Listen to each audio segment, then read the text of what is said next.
Hello, this is Rocky Marciano. When I was heavyweight champion of the world, they called me the Brockton Blockbuster. You find out why.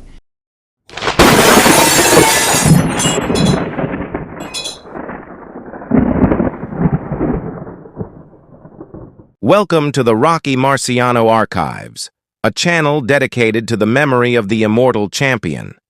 In the May 13, 1955 edition of the once popular American magazine Collier's, there ran a full 5-page cover article titled, "How It Feels to be Champion of the World" by incumbent king Rocky Marciano, as told to journalist W.C Heinz.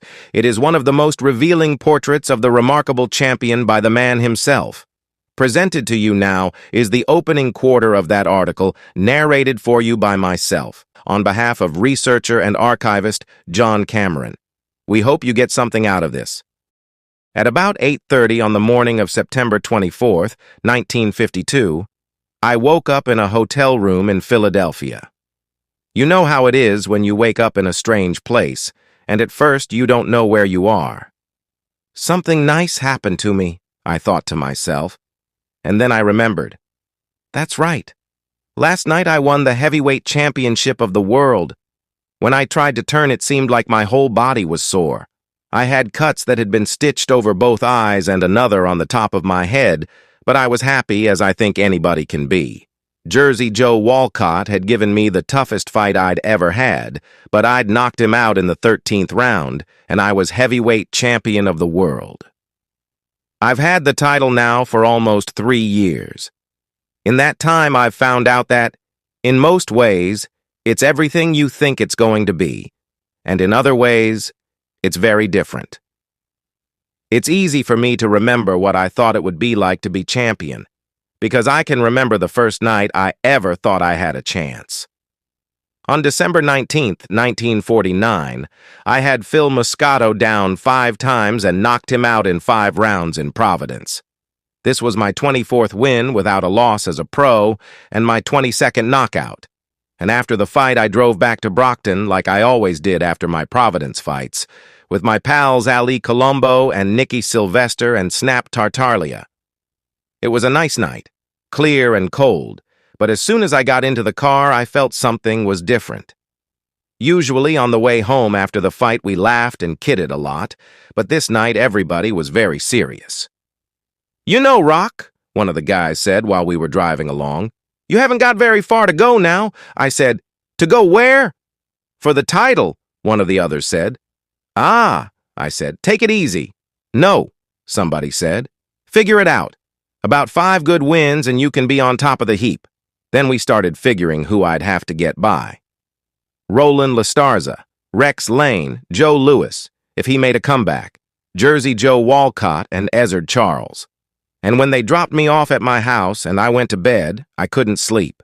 I was a kid who never dreamed he could be heavyweight champion. I wanted to be a major league catcher, but then I threw my arm out and I started to fight just to help my pop support the family. Now I got to thinking what it would be like if I could be champion.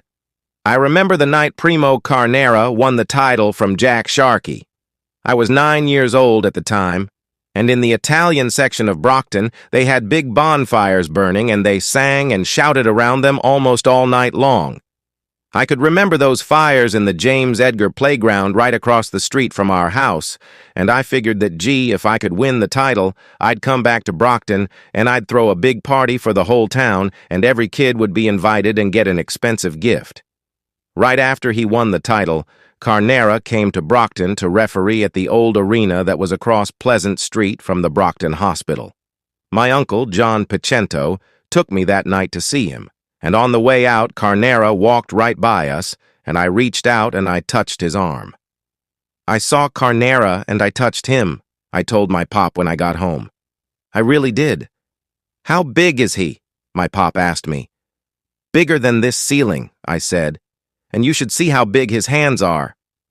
The year before I licked Moscato and was lying there thinking about what it might be like to be champion of the world, I had met Joe Louis for the first time. He was boxing an exhibition with Arturo Godoy in Philadelphia, and I was fighting Jilly Farron on the card. We were all in the dressing room for the weigh-in when Joe came in. "Say, Joe," My manager, Al Weil, said, "I want you to shake the hands with my heavyweight." Joe stuck out his hand, and we shook.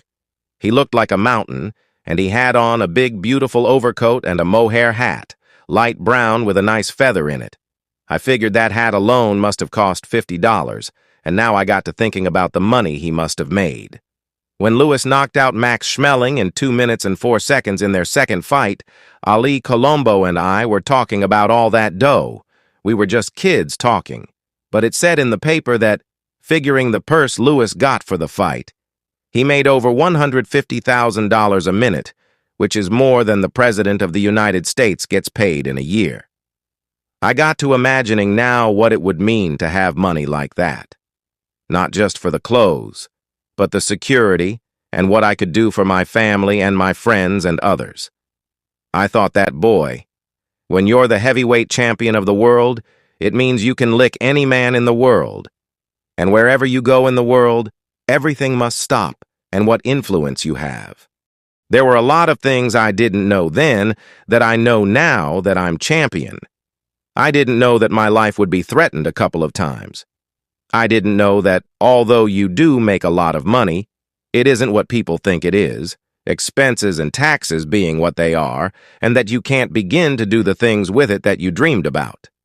I didn't know that being heavyweight champion of the world is almost a full-time job, and that the influence you have on people is sometimes so strong that it worries you and can even bring tears to your eyes. After I knocked out Joe Louis, for example, my mother got a letter that said that if I came home to Brockton for the celebration that was planned, I'd be shot.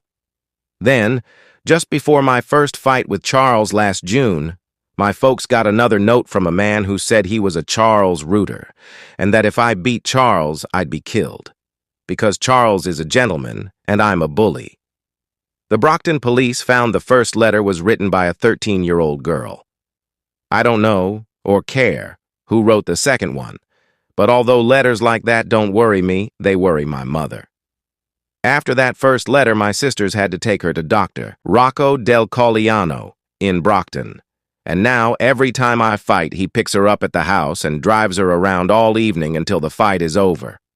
I never imagined I'd put my family through anything like that, because I never realized how many people's lives are tied up in a fight. I had a friend in Brockton named Miles Dempsey, and he was my first real fan. He used to go to all my amateur fights, and he was the first guy who asked me to arrange for him to buy good seats when I started to fight pro. During the excitement of the 6th round of that June fight with Charles, he died at ringside of a heart attack. In my mind, this is a part of that fight. When you're the heavyweight champion, the money, of course, is the big thing you're going for, because that's why you become a fighter in the first place. Before I started fighting, the most I ever made was $1.25 an hour as a manual laborer.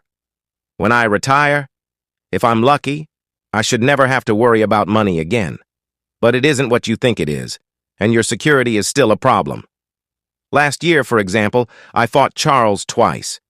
At the end of the year, after expenses and taxes, I came out with a lot less than $100,000. When I fight twice in a year, I don't figure to net more than about $15,000 out of the second fight, and that's not a lot when you've only got 4 or 5 more years of fighting, and when each time you go into the ring, you're risking the heavyweight championship of the world. I'm not complaining because I couldn't make that kind of money doing any other thing, and when you come from a poor family, you know it's a privilege to pay taxes. It's just that you feel that other people don't understand. I'll never, you see, be able to afford that big party for all the kids in Brockton. That's not important. Just kind of a foolish dream. But the important thing is that you can't do all you want for charities and churches and just good people. And you have a feeling that they go away not liking you because of it. You want to be liked by everybody, not just for yourself, but because when you're heavyweight champion of the world, you represent boxing. And boxing did everything for you. There will be a church that needs $10,000, or a hospital that needs that much to help build a new ward. I'll get a letter from a woman I don't even know, but she'll write that if I'd give her $1,500, her little boy could be made well again. How do you think I feel? They run at you, too, with all kinds of business schemes. But that's only a nuisance, and not like the others. There are people who want me to sign notes for them or loan them money or sponsor them on singing or acting careers. One guy wanted to start a band, and another I had never heard of wanted me to go halves with him in a nightclub in Buffalo. They tried to sell me uranium and copper and oil wells, a dairy and an oil route. Any salesman near Brockton, where I'm home only about 2 months a year, tries to get me to buy whatever he's handling, and it might be a carving machine or a salad mixer, books, furniture, a car, or a horse. Some of the things you do with your money don't pan out the way you dreamed either. I always said that if I became champion, one of the first things I'd do would be to send my mom and pop back to their hometowns in Italy. And I used to think a lot about what a great time that would be for them. Thank you for listening. We here at the Archives urge you to track down a copy of this magazine and savor the contents for yourself. Until the next time, we will see you down the road. If you like this content, then hit the subscribe button. To really support this channel, consider joining for just over $1 a month and unlock ad-free members-only content. Every member will play a key part in revealing the real Rocky. I just enjoyed combat. I just enjoyed the sport that I had learned so well, and I had practiced so much that when the bell rang, I did a job. I could concentrate on the opponent. It was a great, great career for me. I'm proud and very happy to talk about it. Sometimes I wonder why I was such an aggressive man in the ring.